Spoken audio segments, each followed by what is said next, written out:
So good afternoon. So this panel discussion is getting your poetry published. And I'm Rose Kigwana, I'm CEO of Creative Future, and I'll be chairing this discussion. We have a wonderful lineup of speakers here today. So we have Amy Acre from Bad Betty. Hi everyone. We've got Jane Commane from Nine Arches. Hello everyone. And Anthony Anaxagorou from Outspoken. Great, I'm going to ask the panel in a minute to introduce themselves in a bit more detail. And then I'm going to ask them some questions, and that will be the bulk of the discussion. And then hopefully there'll be some time at the end for you, the audience, to ask them some questions as well. Okay? So can I just start off by asking, if we start with Amy, for you to just introduce yourselves a bit more and talk a little bit about what kind of publisher you are as well. Thank you. Hello. I am Amy Acre, and I run Bad Betty Press with Jake Wildhall, who's out in the hallway on a little stall. We've been running Bad Betty for nearly 10 years, and we publish poetry. We started very small. We're still very small in terms of our team, but always kind of developing in terms of our output. Our kind of remit, I suppose, is that we try to celebrate voices less often heard and stories less often told. We kind of aim to, I guess, expand the kind of remit of what poetry and poetry publishing is and can be, so that more people get to feel seen in the work that's out there and the work that's being published. And we also run live events around the country. We're based in Nottingham, so that's our flagship event, and then we run a series of events called Bad Betty Live, where we take our authors on tour. Great, thank you. So Jane, could you introduce yourself? Hello everyone, I'm Jane Commane. I'm a poet and writer, and I'm also editor at Nine Arches Press. Nine Arches have been running for 18 years nearly. We are a West Midlands based publisher. We're based in Birmingham, and we've currently published about 160 poetry publications since we started. We also have an in-house magazine called Under the Radar. Under the Radar is very much a place where we hope that emerging writers will rub shoulders with slightly more established ones, and that is also available as a print and digital version now as well. As well as the work we do as a publisher in publishing full poetry collections, we also have a mentoring scheme called Dynamo, which works specifically across the West Midlands region, supporting new and emerging writers. And then we have Primers, which is our national scheme, which usually has a guest editor. This year's one has been Laurie Bolger, and Laurie's just selected her shortlist of 10, and will select then 3 writers to go into the mentoring scheme over the next year. As well as mentoring, like Bad Betty, we have events. We have a regular poetry event and workshop in Coventry that's still running at the library there.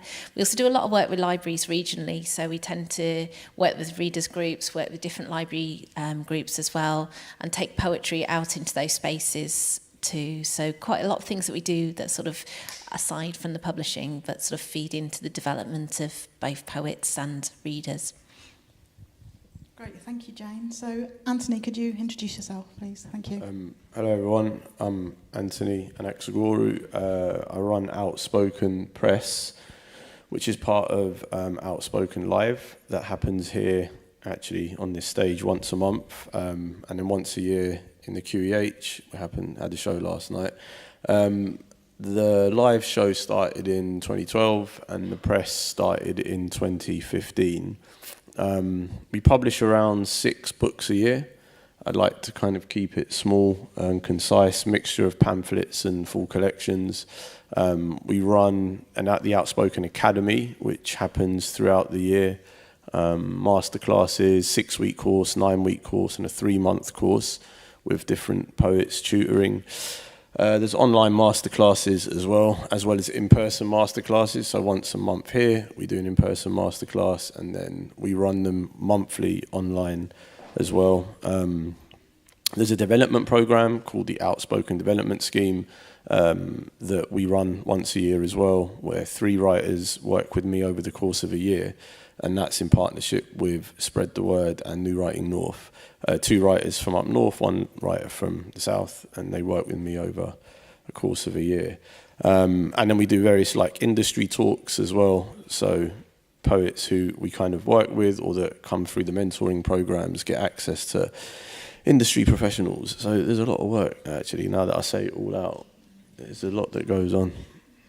Yeah, lots of exciting stuff there, thank you. So I'm going to start with my first question to you guys. So what's the process in approaching you with a poetry manuscript? And any of you can go first, if you're ready. I don't mind diving in. So at the moment in October, we are open to manuscripts. So we open to manuscripts usually twice a year, sometimes once a year. This year just once because we have primers running as well. You can send work at any point during October for us to read, usually just 20 poems up front. We also have the magazine, which is actually a really good way for writers to send us work for us to look at, to give you a sense of whether we're sort of in the same ballpark, if you like. So that can be quite a good way of being a testing ground of sending your work to us. There's no fee for sending work. You can send work to Under the Radar and to the submissions complete without charge. And we're basically interested in new work that excites us and has something interesting to say. So, that's how our submissions work. Similarly, we have submissions windows once a year at Bad Betty. This has been a bit different because we had some funding issues, so we've had a kind of a year off, but typically we are open for pamphlet submissions in June, and then for full collections in July, and we ask people to send 10 pages. We have a pamphlet imprint called Little Betty, which is often where people, especially if you're working on your first solo publication, that's often a good way in. We've published quite a few Creative Future alumni through our pamphlets. And then the pamphlet submissions are read by Vanessa Kasule and Anya Koenig, who are pamphlet editors, and then the full collections are read by myself and Jake Wildhall. And then we select a kind of a shortlist from that, where we'll ask for the full manuscript and then select authors from that. And there'll often be there might be kind of a 18-month lead time from taking your manuscript to then it being published and out in the world, and then during that time we'll be working together to edit and design and get it ready for publication. Thank you. Is that quite common then, to the 18-month kind of lead-in time? Is that quite common across? I think so. I think it depends. And often pamphlets you can get them out quicker. Like I suppose that's more towards the kind of full collection, and actually. That would be for a full collection, maybe a year for a pamphlet. Great, thank you. Anthony, did you have anything to add to that question? What the process of submitting? Submitting poetry manuscripts, Submitting poetry manuscripts. It's kind of a mixture. I think we have a submittable that opens once a year online, and people usually submit, like Jane was saying, like a sample of their writing along with like a cover letter. And then I kind of go through that over the course of 3 months and read and kind of make a long list and then a short list, and then depending on our funding, how many we're going to take from that kind of cohort. But there's also like informal ways that people do it, and they just email you directly, or they'll message you on Instagram and say, can I like send you my manuscript, or can you have a read of some poems? Over the last few years, I do a lot of mentoring, like one-to-one work with people, and 2-3 of the poets that I mentored I ended up publishing them over the space of 2 years, which, like, I shouldn't make a habit out of it, if I'm honest, but they were just very good. And I felt that they fit with what it is that we do. But I don't like to kind of make that the thing. So it's just a mixture of different ways. And also, like, if you read poets in magazines and you like what you read in a magazine, you kind of want to go and read more about them and look them up and who are they and what else have they written. So sometimes we go to them. Like I'll email someone and just be like, hello, do you have any more work I could read, and do it that way. Great, thank you. So my second question is, what are you looking for in a poetry manuscript then? And any of you can go first. I'll go, yeah. I think people talk about voice a lot. And I know that's always quite a daunting answer because everyone's like, well, how do I find my voice, or how do you define that? And it's quite hard. But I think you know when you're reading it when something really grabs you. And I think for me the best way to distill it is to find someone that's not trying to write like anyone else, because we all tend to do that a little bit and tend to kind of emulate our idols, and that's obviously really natural, and I think that's part of the process of writing. But then when you're coming to set out, this is my book, especially your first manuscript, it's got to be really authentic, and it's got to come from you, because there aren't really any original stories. There's only the way that you tell it. It's, you know, your version of that story that will make it unique. Yeah, and I think part of that is kind of trusting that actually what is inside you is worth saying and worth hearing, rather than trying to write it in a way that makes you feel more like a poet or more like another poet that you admire. And that's hard because it's a leap of faith, and I think that's something that comes from the more you write and share with other people, the more feedback you get, and working with mentors and getting that kind of support where you learn to trust, I'm going somewhere with this that is unique to me. And I think that always shines through when you're reading people's work. Thanks. Yeah, I think that question of voice is a really interesting one, and I think it does matter to have a sense that the work you're reading has a sense of what it wants to say, of trusting the voice. The writer is trusting their own voice, I think. It's often a sign that the person has spent a long time working on their poems, really trusting in what they are doing as well. And I think that's what really comes across when the voice just feels right. So definitely that, I'm definitely looking for a sense that this work is quite unique, and the writer has reached a point where they really trust their own ability to tell whatever story or narrative is within the poems. I think also the sense that the writer has taken their work out into the world in some way. So if I'm going to take on a full collection, I need to know that they've probably tested their poems out, whether that's through sending them to journals and magazines, or you don't have to do all of these things by any means, but at least some of them to tell me that there's audience out there for the person's work, in terms of maybe they've done performances, perhaps they're involved in a poets collective, perhaps they've even been involved in setting something up like an open mic. All those things are really useful because they give me a sense of the audience that we waiting for that book to come out as well.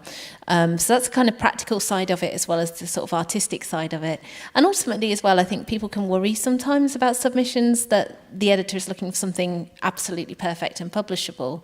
Sometimes the most exciting manuscripts are the ones where there's a little bit of work to still do, but the writer just has something truly original. So I guess this is my way of saying, don't worry about order too much. Get it as good as you can, but don't worry if things aren't 100%, or you've got 70 poems when really you should only have 60 in your collection, because part of an editor's job will be helping you get there, but also it's better to have a collection that's a little bit rough around the edges, but really, really good work, I think, as well. And sometimes the other is true. You do get absolutely perfect collections where, you don't want to change a word. They're just so good. But generally, I think it's good for writers to know that they don't have to have everything absolutely finished and polished as well.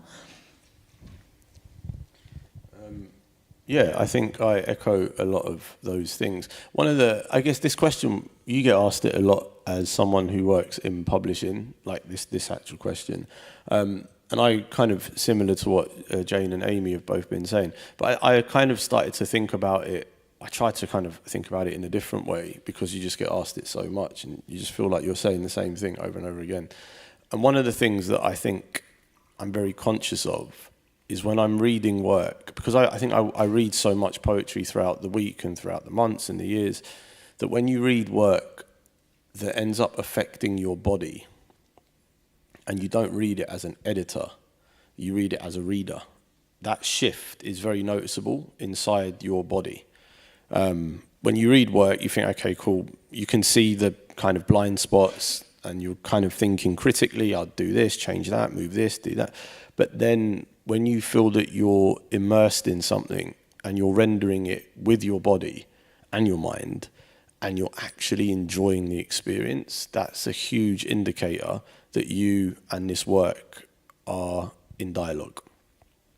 And that for me is what makes me want to go forward, which is kind of what happened with a lot of the books that I've put out over the last few years has been that. Like, and it's what Jane was saying as well, it doesn't matter if the work isn't like fully formed, but the fact that you can see where it's going and it has potential, and that your relationship with the writer is a good one. I think this is another really important thing. The relationship you have with your editor at the press is similar to the one you might have with, say, a therapist, because it does involve trust, it involves vulnerability, it means having to sometimes put your ego to the side and listen, and other times fight in your corner and justifying why it is you want to do it this way. And that kind of back and forth can be quite tenuous if the relationship isn't tight. So I also think that's a huge factor, the relationship between the poet and the editor and how you get along. You know, I'm not saying people got to go to each other's house for Sunday lunch, but at the same time, there has to be some kind of like, I'm here for you and you're here for me. Let's work on this thing together. Just interestingly, how often does it happen that you receive a piece of work that you kind of have that feeling that you've described, the feeling it in your body? It doesn't happen that often. I think if it did, I'd probably be publishing like 100 books a year. But I think because of the fact that I don't have that, which I think is good, doesn't mean I'm an arsehole. It just means that this is kind of how I go through stuff. And it makes you a lot more selective because it doesn't happen that often. Great, thank you. So my next question is, what advice would you give to poets who are just starting out? I mean, I'm not going to say anything that's surprising probably or different from what you guys are going to say, but like I think it's really all about throwing yourself into poetry in as many different directions as you can, going to workshops, getting mentors, getting a group of friends that you share work with and give feedback, going to open mics, going to readings, and kind of getting a sort of panoramic view of the poetry landscape, because there's so many different entry points and so many different communities that you can tap into and you can learn from and be inspired by and share and also introduce to your own work. And that's a step that you cannot skip. You can't go from just a manuscript in your room that no one's seen and not being part of the scene to then, I don't know, maybe once in a generation that happens, but I think it's the community has so much to offer and you'll learn so much and you'll get so much access to opportunities through that. So that's what I would say. And obviously read, but that's, that already. Yeah, definitely. The reading is really important, and reading really widely, reading poets that are writing now, but also reading poets in translation, poets from other languages and traditions, because you will learn so much about what is possible in terms of the way that different poets through time and through different spaces and cultures have been able to push at the edges of what poetry can do. And I think poetry is really exciting because it's such a live thing, it's a live culture. So like Amy says, throw yourself into it. There's so much going on. And there's quite a lot online as well as in person. So and if you find that there's something you don't enjoy, that can also be really important. If you do go to an event and think, actually, that poetry didn't quite connect with me. I think when I first started out as a poet, I'd always blame myself and think, why am I not getting this? What am I missing? And so often I either realise that maybe it just didn't quite work for me, and that was okay, and understanding that, sort of reaction. And later on, some of those poems have worked for me as I've grown and aged. Sometimes I found there's stuff that I didn't like years ago that I've come back to and really enjoyed. So I think being open to your responses to poetry and to the whole world that's out there. It's the most wonderful thing, I think, about poetry as a literature form, that we kind of have a little bit to our advantage over, say, novels. Like, novelists don't tend to gather on a Friday night in a pub in the back room and share bits of their novels. Maybe they should do, but poetry does. And that social and community space that poetry can offer, and your peers, you know, the support that you will get over years from people who've taught you or been on a course with you, or you've met at an open mic and you've become poetry pen pals or whatever, is so valuable. So I think that's a really important thing. Yeah. What was the question? What advice would you give to someone just starting out? So what advice would you give to a poet who's just starting out? Good luck. Maybe like, I guess the thing is with the poetry business is that it's not, there's no formula. It's like with anything. There's no input-output. I think every poet and people who are interested in poetry, the personalities, I should say, who gravitate towards poetry writing, and a career or a life in poetry, to ask yourself what it is that you want. And I think that's the most valuable thing for me. Ask yourself constantly, every year or two, what it is that you want from poetry, because I think that really helps you kind of navigate, because as Jane and Amy both said, there's a lot of different things you can be doing. And some people find that very overwhelming. Like, some people don't want to get up on open mics, or some people can't be bothered to sit through 3 hours of open mic, or they don't want to travel to festivals and things like this. And I kind of feel that if you understand how you work and what it is that you want, do you want to be published? Do you want to be read? Do you like the community element of it? The development side? Are you into the theory? Like, what is it that you're here for? And you can keep asking yourself that question. That doesn't mean that the moment you start off, you ask it and never ask it. I ask myself that, you know, more or less every week. What do you want? And then once you work out what you want, you can work out how to get it and how to make that happen. Otherwise, you're just throwing darts at the board and hoping that something's going to stick. And I think that isn't sustainable, because you get tired and it gets exhausting. And I know so many poets who started, they last, 2-3 years, and they realize it's difficult work. The whole thing is a hike, because it's an industry that is precarious, that is unregulated, and it is all contingent on money that essentially doesn't really exist. And because of those factors, it creates quite a difficult terrain to live and work in, which is why, as Jane was saying, friendships are very important, community is important. There is a positive side to the community. There's also quite a toxic side to it as well, probably, if I'm being completely honest. So just be careful how you navigate those spaces as well. So, yeah, I guess the short answer, that was a long answer. The short answer is there isn't really one piece of advice you can give someone, but it's just kind of factoring in all these different things. Great, thank you. So just to add to that question a little bit, do you mind telling me a bit about your own early journey into poetry? You know, what was it that got you into poetry? You know, what sparked in you, and why are you here today, kind of in the role that you're in today? So, if you don't mind me asking. That's a good one. I just spoke. All right. I was writing poetry forever from like really, really young age, when my sister was doing Sylvia Plath at A level, and I was 10, and it was like a big sort of Barney and the Simpsons having his first beer moment. But I didn't engage with the poetry community until quite late, like my late 20s, and I didn't really know it was there. I just knew about dead poets, and what I learned in school and at university at the time didn't really challenge that notion that much, so it took me a while to kind of start going to events and understanding that there was this kind of infrastructure and this community. And then I started doing open mics, and I didn't really think about publishing for a long time. I was really getting into the community aspect and performance and festivals and things like that. And I can't remember when that changed, but I had a pamphlet out with Flip Die, who were another great indie press, and then I just got kind of obsessed with making books, and Bad Betty started in 2017, and I started that with Jake, and neither of us really had any experience in publishing, except that I'd had this pamphlet out, and that was it. And then we just kind of looked at what other people were doing. And I had my first collection out 2 years ago now with Bloomsbury. It's called Mother Song. And I was really lucky with that because I sent some poems to Kayo Chingonyi, who was the editor of the White Review for a long time, poetry editor of the White Review.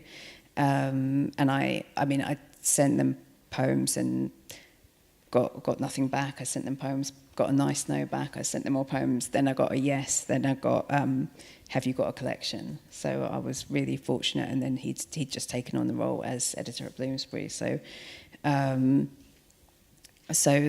was, yeah, I suppose in one way that's luck. But on the other hand, I'd been, obviously just sending stuff out all over the place and putting the work out there. So sometimes it feels like good fortune, but it's also like all the years that you've been working towards something that's kind of behind that as well. Thank you. Anyone else want to add? I suppose I've always been in some way surrounded by poetry. I grew up in an Anglo-Irish household where Irish poetry was shared from quite a young age, so that was always all around me. And then when I was a teenager, I really wanted to be in a band, but I was really rubbish at playing any form of musical instrument, and I can't sing. So my way of hanging out with the cool people who are all in bands was to write song lyrics, and that kind of brought me close to poetry. And I got into Sylvia Plath, and I wrote quite a lot of bad teenage angst poetry, and realised that I really loved writing, and that writing was something I wanted to carry on doing. After studying art, I went back to creative writing again when I was 19 and studied a creative writing degree. Actually, I studied English literature, then a creative writing MA. But at the end of that, was really conscious that I wanted to stay close to poetry in some way. And this is kind of where poetry and publishing sort of crossed over, in that I thought if I got involved in publishing, it'd be very hard to stay away from poetry. So it was kind of my way of staying close to something that I really loved and didn't want to kind of leave behind when I went out into the world of work. So it was a hobby for a long time. And then gradually, I'm not a very fast writer. I tend to write quite slowly. And Nine Arches kind of started to take off as well, so I was quite busy. But eventually, when I was 34, published my poetry collection with Blood Axe, which is called Assembly Lines. But it took me a good 10 years to get those poems together, so I think that can be useful to know as well, that the journey doesn't have to be a very quick one. It can be quite a slow sort of snail's pace, like my own sort of gradual. But I feel like Anthony said something really interesting a minute ago about that sense of being poetry as a way of life, of poetry being part of your life.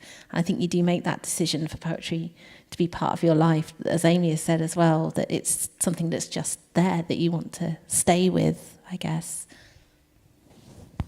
Great, thank you.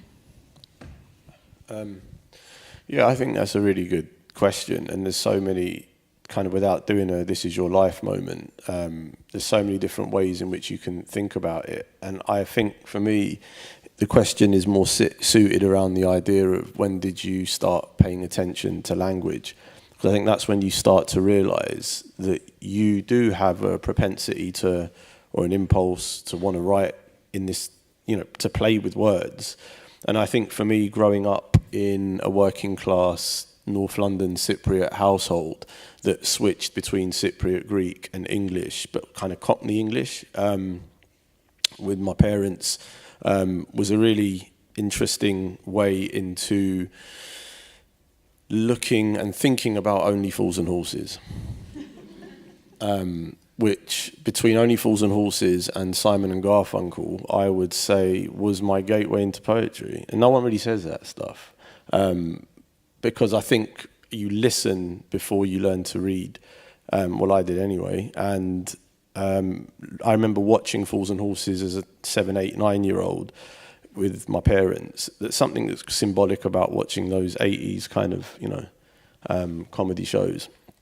And thinking the jokes were so good and clever that someone actually wrote that. And I remember thinking, imagine thinking a joke or thinking something like that, as witty as that, and then writing it down. and someone saying that and then getting a laugh. And that whole process was just fascinating to like a 7-year-old kid. And I used to try and imagine writing that, like what John Sullivan would have been thinking when he wrote the scripts, the early scripts, that Only Fools and Horses.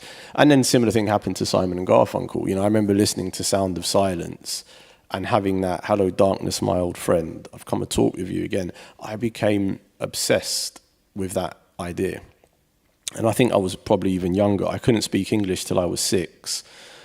So from 6 onwards, I started to hear things slightly distorted, which I think is kind of poetry, like language in its distortions, or kind of the language behind language, maybe. And that was really when you're learning a language, that's kind of where you sit. And the Simon and Garfunkel stuff just really, you know, Leonard Cohen, and it was those kind of writers that it was non sequiturs. They were just these kind of like ideas over music that was very evocative, that propelled me to want to explore language more. Great, thank you. I'm very glad I asked that question. Some very interesting answers there. Thank you. So, thank you. We now have some time for the audience to ask questions for the panel as well. So, I can see you now. That's good. We do have a roaming mic, so if there's anyone out there with a question, so there's a lady here with a grey jumper on the end, this side. If you can speak as clearly as possible, that'd be great. Thank you. Hi, thank you for sharing. How do you protect your writing when you're sending it out there? That's a really good question, because I think sometimes like our confidence in ourselves as writers and the process that we have to go through to get published or to send our work out can sometimes feel really demanding. It's kind of emotionally can be quite demanding, as well as you know, sort of demanding of us in our creative sense as well. So one of the things I advise for writers is build like a little firewall for yourself, so that your creative life sits behind that firewall, and then that's where the imaginative things happen. In terms of the protecting your creativity a little bit, you kind of keep it in there, so that if you get a rejection, that doesn't get through the firewall. It doesn't stop you feeling like you want to write a poem again. It's something that sits outside in that realm where we engage with the external world, where we engage with the systems of publication or sending work out or other things. And that can help us to really manage those feelings of rejection or things that don't go as well as we hoped, or not succeeding at getting things out there. And when obviously we do have a bit of success, that can also then feed back, but it allows you to just kind of build that little kind of defensive wall a little bit and keep your creativity within it. And I think that can be a really good way of managing keeping them a bit separate, so that those successes or failures beyond that wall don't affect what's really important, which you keep a little bit closer to you. Thank you. Did anyone else want to answer? I'll just repeat the question. It was it how do you protect your writing? Is that correct? So that's illegal. You're talking about from a legal sense. Okay, cool. That was. You did. You got the spiritual answer. Yeah. I think correct me if I'm wrong, but when you send something in, that you send something via email, it's got a date and a stamp on it, right? And I think if someone does copy your work or it's kind of infringed in any way, you can take them to court and they have to prove that they wrote it before you. Like the moment you save anything on a Word document, there is a date and a time. So they have to then prove that they wrote that before you. I think that's the way that I don't think anyone has ever... I don't know anyone who's actually ripped off anyone's work in this day and age, in the digital age. But I think that is, from what I understand, copyright laws, saving a document actually stands as copyright, because then they have to prove that they did that before you, I think. Thanks. Yeah, but also, like, publishers really aren't looking to kind of steal people's work. It's not really a thing that happens. And if they're excited by your work, they're going to want to work with you and develop you as a writer. And so yeah, it's not. I don't think it's a great concern, but obviously you can protect yourself through the data. Great, thank you. So is there any more questions? So someone, I think it's a yellow top. Yeah, great.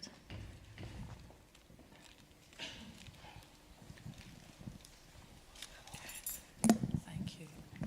Thank you so much. This is really interesting. And Anthony, you know, I heard you many years ago, actually, it was about 10 years ago in West, in the Tabernacle.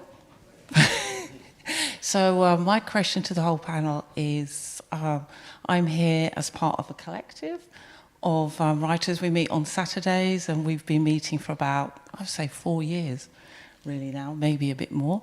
And so we're black women and women of colour, and our themes are, being women and all the different struggles that we've, faced in our life and how we've overcome them, and different things. And some of us are poets, some of us write prose. And as a community, the theme of communities come up today in this session and also the previous session. And we've been just talking about, okay, so we're writing for each other, we're reading for each other, and it's like, in the previous, I think it was Sean said, okay, does the work now say we can go out there? So I suppose my question is, as a group, as a community group, what suggestions would you have for how we could get the work out there as a collective? So the question is, as a community group, what are your suggestions for how we can get our work out there? I mean, one thing you could do, and I'm not sure if this is what you're kind of working towards already, if this is what you're asking, but, as you could create an anthology from your work and you can approach publishers with that. Often publishers prefer to do an anthology that they've kind of conceived of themselves and take the submissions, but then also sometimes it's something falls into your lap that's exciting and you want to run with it. So I think that's something you can do. If you're doing that, you want to make sure you're kind of getting support with it, with the process, speaking to editors, get a sense of where you can kind of get some outside input to help you with the process and help you with the submissions. But yeah, that would probably be that's my first kind of thought. Yeah, I think the anthology is a lovely idea, and if you're to do that, there's a whole host of other things then that having an anthology, and if you can go down the publication route of taking it to publishers, you could equally take it down the sort of crowdfunded route and create your own anthology and maybe build your own editorial team and sort of maybe get some sort of experience working with each other's work and putting the book together. That can be a lot of fun doing that as well. And then maybe making some films, short little films to kind of accompany it that can go online and on social media, readings in libraries or other spaces as well, bookshops. And I think as well the great thing that we have is this really good network of independent bookshops, of reading groups, of libraries, of spaces where we can take our work out. And I think an anthology suddenly gives you this passport to go, right, we've got this, let's take it out into the world. And it doesn't matter when it's published, you could get 2 or 3 years worth of events and happenings out of something like that. I think it can be really lively.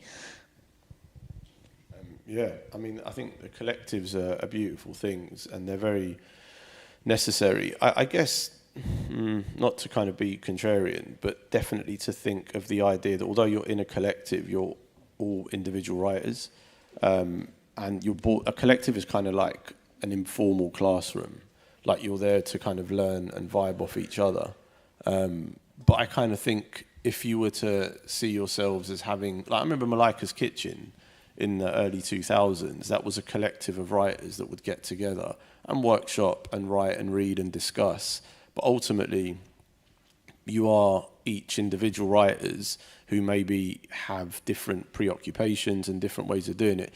So I kind of feel that the collectives are good, but I wouldn't kind of get caught up in the idea of the band, do you know? Like, I just would see it as you're all writers doing your thing that just get together and just pursue. I mean, the anthology is a great idea. I think anthologies are very difficult to sell, if I'm honest. Like, they're hard to, I mean, I've published several of them and they are hard sells, particularly if like the writers are not known. The anthologies that sell best are the writers that have most of the canon of the 20th century. They're the ones that sell really well. So I kind of feel that the answer for me would be to look at avenues that you yourselves could go down individually, and then look at the idea of a collective work being published. And like Jane was saying, you know, you can have tours, and you can 4 or 5 of you can go out together and read work and showcase and things like this. So there's a lot of opportunities, but loads of individuals make up the collective. Great, thank you. There's an organisation based in Sussex called Writing Our Legacy. You may not have heard of them or not, but it's worth looking them up. It doesn't particularly answer your question around collectives, but they support and work with artists from Black, Asian, and global majority backgrounds. So it's worth just checking out what they, you know, check them out. It's great. If you do go down the anthology route as well, I'd say it's worth applying for some amount of funding to help just help support you with the process, especially if you decide to self-publish, for example. And then that can just help you to bring it into being. Great, thank you. So we still have a bit more time for questions. So we have someone over here with a white cardigan. Jumper.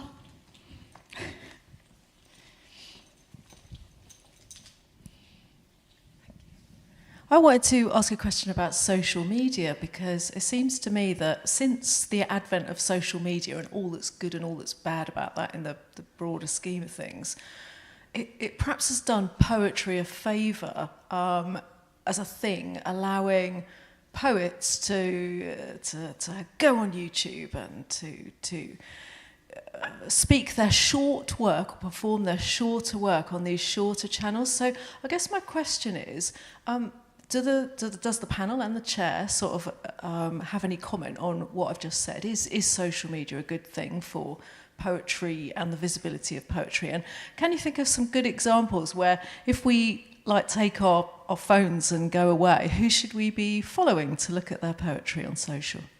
Thanks. Yeah, so the question is, in your opinion, is social media good for poets and poetry and getting,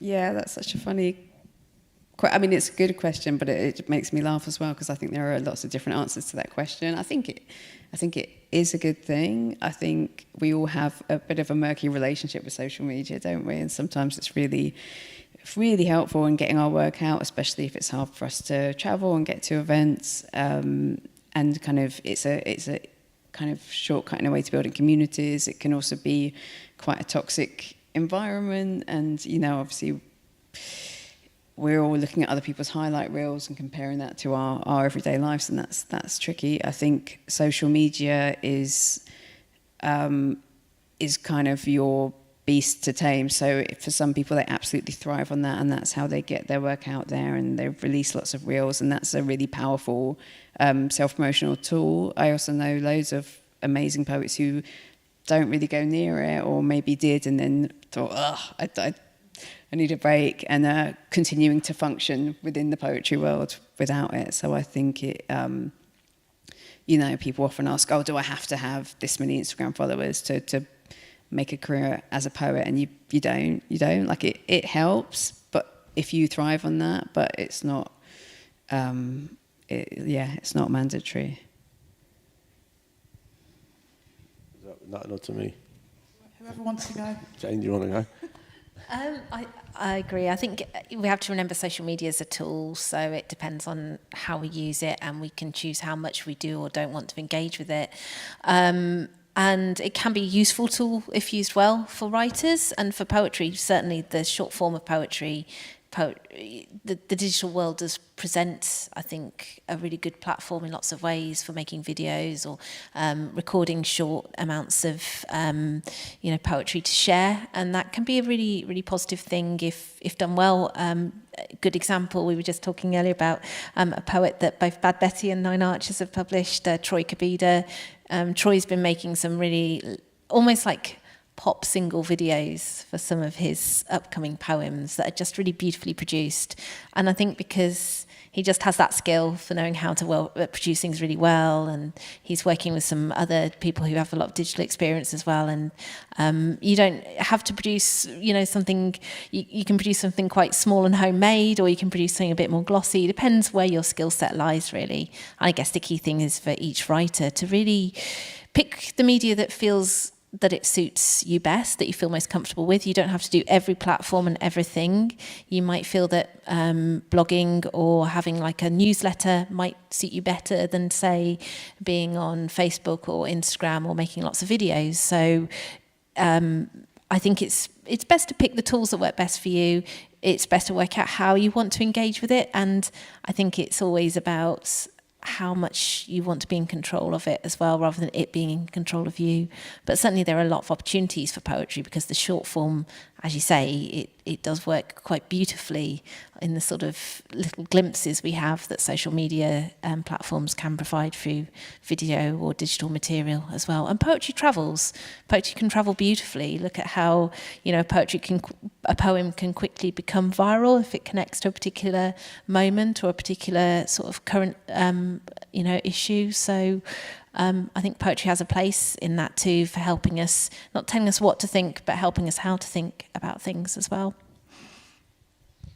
Yeah, I have quite a fraught relationship, I think, like most people, with social media, particularly with poetry on social media. I think we have to remember that it's a format. Like a book is a format, social media is a format, Instagram is a format, Twitter is a format. And when you kind of apply poetry to those formats, or a poem, should we say, we need to ask ourselves how well adjusted that art form is to the format. I personally don't feel poetry is very well adjusted to social media, and I'll explain why. Poetry slows you down, social media speeds you up. Social media is competing for your attention. Poetry wants you to enter it and slow down and almost ingest it, immerse yourself in it. You can't do that, I don't think, on social media, because you're scrolling through things so quickly. Your mind, the part of your mind that is working, is so stimulated, you're going to miss so much of the poem. So what ends up happening is the poems that work are the ones that don't require that much work. I don't say that in a mean way. I say it in a way that you can read it whilst also scrolling and watching a reel and chatting to someone on WhatsApp and replying to an email, all at the same time. And those are the poems that I think are successful, like those very short 7-liners that you can just read once, get what you need, and keep it moving. I think that so much of poetry is much more bigger and more complex than that. Like, I don't think I've gone to social media and read a poem and been like, oh, I want to get the whole book. I mean, if it's a magazine, the Poetry Foundation or the New Yorker or whatever, fine, Paris Review, all good. But I'm talking about poets actually posting poems up on there, because you ask yourself, what are we doing?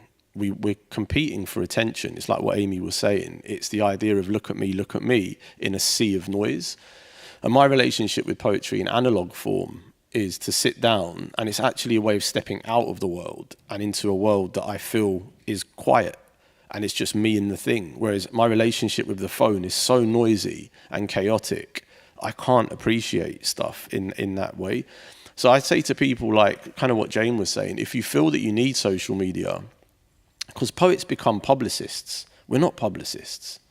Like, we don't know anything about, all it is just like, look at me, but we're not publicists. And I think that poets start thinking of themselves as a brand, which I also think is antithetical to art. Because then you just start trying to cater for your reader, and you think your reader wants you to keep writing about this, so I'm just going to keep writing. And you end up making the same thing over and over and over again to appease the brand. And that's what social media does. It's the rewards that it gives you that makes you think your brand is working, so write the same book again, write the same poem again. And I don't know how healthy any of that stuff is. Like, I don't say I know the answer, but this is, to me, is where I sit with it, that poetry almost historically has resisted what social media wants us to embrace. Right, thank you. I also, at the moment have the sense that, particularly for our organisation, social media is just going kind of downhill and dying a little bit. It's not the same as it was 5 years ago, or when it was, felt a bit more wholesome in the early days. But you're also just making me think then, but if we didn't have any poetry or any art or any culture or music, and, you know, those kind of things on social media, for me, it really would be dead. It really would, you know, that's the end, definitely for me. But yeah, that's my little bit to add in there. So we have time for one more question. So is there someone? I can see a hand with a black sleeve at the back. At the back. Thank you. So last question.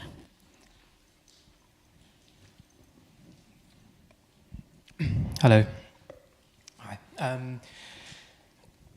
I guess my question kind of goes on to some of the things that you've just said. I'm really bad with names, so I can't remember anyone's names, but you in the middle and then you on the left had both said something. I am kind of interested in, like, I guess from like the publisher's perspective and from like an agent's perspective, like what, I don't know, is there politics in the industry that, you know, like a young or emerging poet needs to think of? Like, are there things that we should be saying no to, thinking like where we want to be? Like, are there things like if we got an opportunity and we were like, hey, like, I don't know, could this lose me opportunities in the future that were more aligned with what my interests are or where I see myself?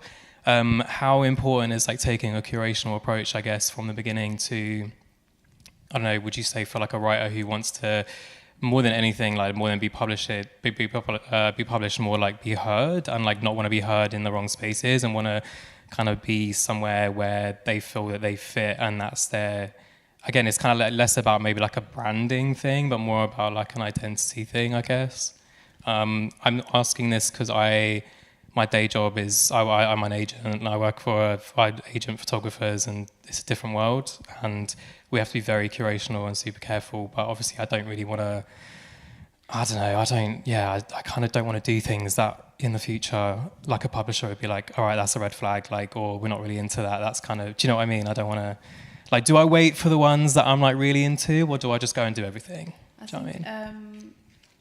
There's quite a lot of questions there, so I'm going to answer, and then if I haven't, let me know if I haven't quite hit what you're asking. But I think definitely it's really important that you, when you're sending your work out to publishers, that you know why you're approaching those particular publishers. And, you know, everyone's got kind of a mental list, right? And you might have your kind of top 2 or 3 publishers, and if you get an offer from someone that's somewhere else on that list, that's probably still a good thing and a good opportunity. Where it becomes tricky is if, I don't know, I've had a few conversations with, especially with young and emerging poets who've got an offer from someone kind of out of nowhere, where maybe the publisher themselves doesn't have a track record, and you kind of want to know, or in some instances, for example, the publisher, if they're asking you to pay or to buy a certain number of books as a minimum, or to kind of support the process in a way that they shouldn't really be asking you to do, unless what it is like assisted self-publishing, which obviously is a model that exists and is valid. But if you are approaching a publisher and wanting to work with a publisher in that way, then yeah, you need to have some amount of trust, because it is, as Anthony said earlier, like it is a relationship that requires trust on both sides.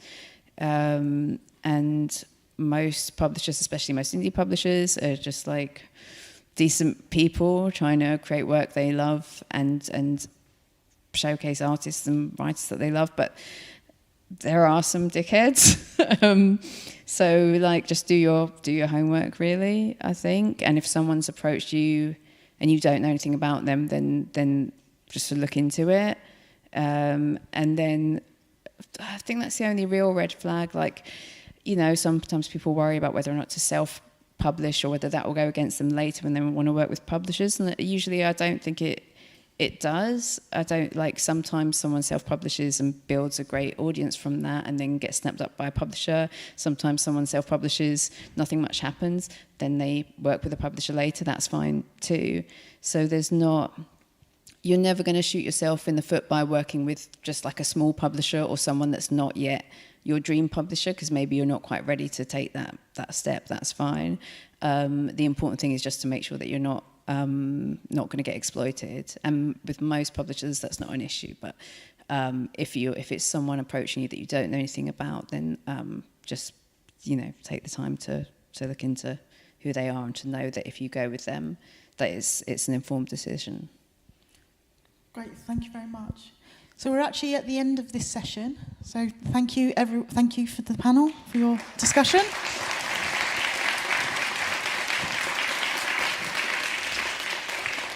And thank you also for the interesting questions. So we're going to have a 15-minute break now, and we'll be back here very promptly, if you can, at 2:45. So we have the agents panel then. So we'll see you then. Thank you very much.